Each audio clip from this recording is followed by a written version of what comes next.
फरवरी मार्च का महीना यानी कि फूलों का महीना। तो इस महीने में फूल ही फूल नज़र आते हैं। जहाँ तक आप देखिए फूल ही फूल दिखाई देंगे। पुराने फूलों के पौधे होते हैं, उनकी कटाई छटाई शुरू हो जाती है। किसी किसी की तो पूरी भी हो जाती है कटाई छटाई, और नए पौधे लगाए जाते हैं फूलों के। कुछ 4-5 महीने पहले ही लगा दिए जाते हैं या 2 महीने पहले लगा दिए जाते हैं, ताकि अभी फरवरी मार्च में वो पौधे हैं वो फूल दे सकें।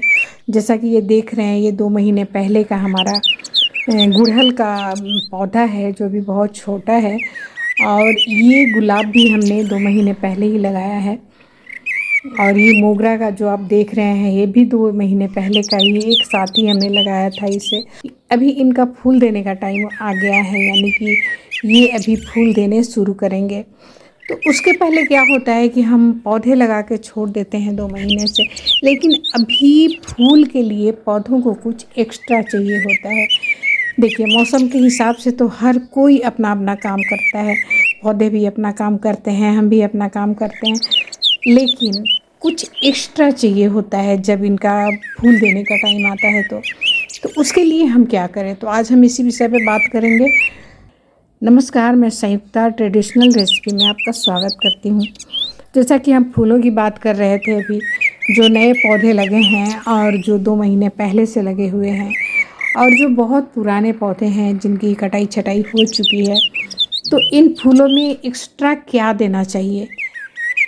आज हमने जो फर्टिलाइज़र इनके लिए तैयार किया है, ये बहुत ही प्रभावशाली फर्टिलाइज़र है। बहुत आसानी से आप इसे अपने घर में तैयार कर सकते हैं, बाहर से कुछ लाने की ज़रूरत नहीं है आपको। अब बहुत आसानी से तैयार भी हो जाता है। तो चलिए सबसे पहले जान लेते हैं फर्टिलाइज़र कौन सा है। तो सबसे पहले हमने ये केले का छिलका लिया है। वैसे केले के छिलके का हमने बहुत सारे फर्टिलाइज़र तैयार किए हैं, लेकिन ये फर्टिलाइज़र है खास करके फूलों के पौधों के लिए है। तो आपको इस तरह से केले का छिलका लेना है, जैसे कि हमने लिया है, ये 3 केले का छिलका है। इसे हम छोटे छोटे टुकड़े में काट लेंगे। तो इस तरह से आप काट लीजिएगा। उसके बाद क्या करना है कि आपको आधा लीटर पानी लेना है। देखिए, यदि आपके यहाँ ज़्यादा गमले हैं, ज़्यादा पौधे हैं, तो आप अपने हिसाब से इस फर्टिलाइज़र को तैयार कर सकते हैं। हमने 3 केले के छिलके लिए हैं, आप ज़्यादा ले सकते हैं या आप कम भी ले सकते हैं। तो जितना आपको ज़रूरत हो उतना ही बना लीजिएगा। बस इसका जो क्वांटिटी है उसे याद रखिएगा। जैसे कि हमने आधा लीटर पानी लिया है और उसमें 3 केले के छिलके को डाल दिया। देखिए, इस तरह से डाल दीजिएगा। उसके बाद दूसरी चीज़ जो हम इसमें डालेंगे वो है कॉफ़ी।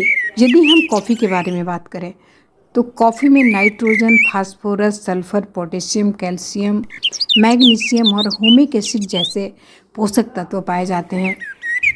इससे पौधे हरे भरे रहते हैं। कॉफ़ी के इस्तेमाल से पौधों को पोषक तत्व तो मिलते ही हैं, साथ ही साथ मिट्टी की पानी धारण करने की क्षमता इनकी जो है वो बढ़ जाती है। हमारे पौधे में लगने वाले स्लग और स्नेल जैसे कीट पौधों से दूर रहते हैं। और कॉफ़ी जो है हमारे फूलों की बढ़त के लिए बढ़िया काम करता है। और यदि हम यहाँ बात करें केले के छिलके की, तो calorie, carbohydrate, sugar, fibre, protein, potassium, vitamin A, calcium और आयरन समेत पोषक तत्वों का भंडार होता है केले के छिलके में। इसका उपयोग यदि हम अपने पौधों में करते हैं, तो जितनी सारी चीज़ों की ज़रूरत हमारे शरीर को होती है, उतनी ही ज़रूरत हमारे पौधों को होती है। ये केले के छिलके में पाए जाने वाली प्रॉपर्टी है, वो आपके पौधों को हरा भरा तो रखता ही है, इसके जड़ को मजबूत करता है और इसके जड़ को फैलाने का काम करता है। और भरपूर मात्रा में कैल्शियम होने की वजह से इसके जो शाखाएं होती हैं, इसका तना होता है, वो मजबूत होता है।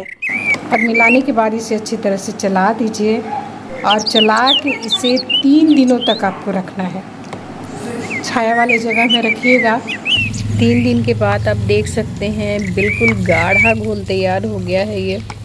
तो इसे हम छान लेते हैं। पहले इस तरह से मिला लीजिएगा एक बार इसे, और उसके बाद इसे छान लेना है।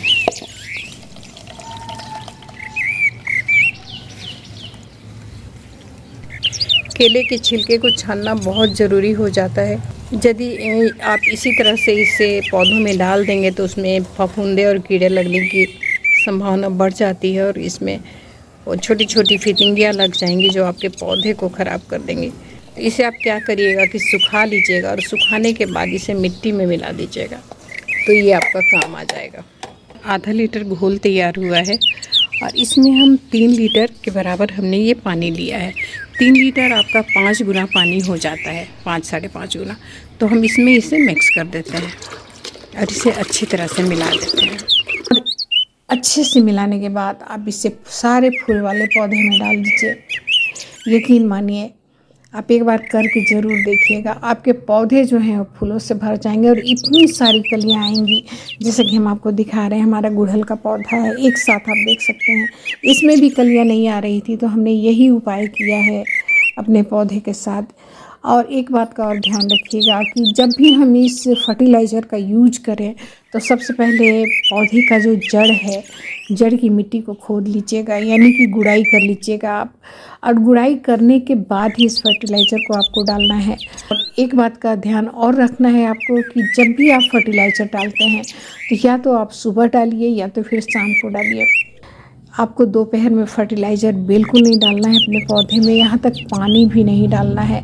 एक काम और कीजिएगा, आपकी हर रोज़ आपको इन पौधों में स्प्रे करना है, यानी कि इनके जो पत्ते हैं, यदि हम पानी ऐसे डालते हैं तो फिर पानी है वो जड़ में चला जाता है, जो हमारे पौधे के जड़ को नुकसान करता है। लेकिन हमें इनके पत्तों को गीला करना है। ताज़ा पानी ले लीजिएगा सुबह सुबह और हर रोज़ एक बार पूरे पौधे को स्प्रे करके आप नहवा दीजिएगा।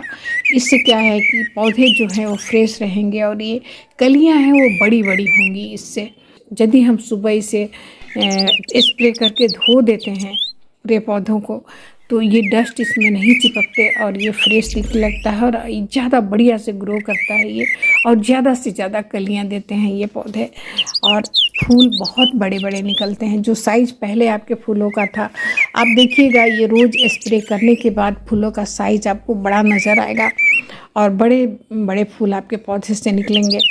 ये जानकारी यदि अच्छी लगी हो तो लाइक का बटन ज़रूर दबा दीजिएगा। और अभी तक आपने हमारे चैनल को सब्सक्राइब नहीं किया है तो प्लीज़ इसे सब्सक्राइब कर लीजिएगा। तो अगली बार फिर से एक नई जानकारी के साथ मिलते हैं। अपना और अपने पौधों का ख्याल रखिएगा, क्योंकि मिट्टी से जुड़ने का एक अलग ही आनंद है दोस्तों। जय हिंद।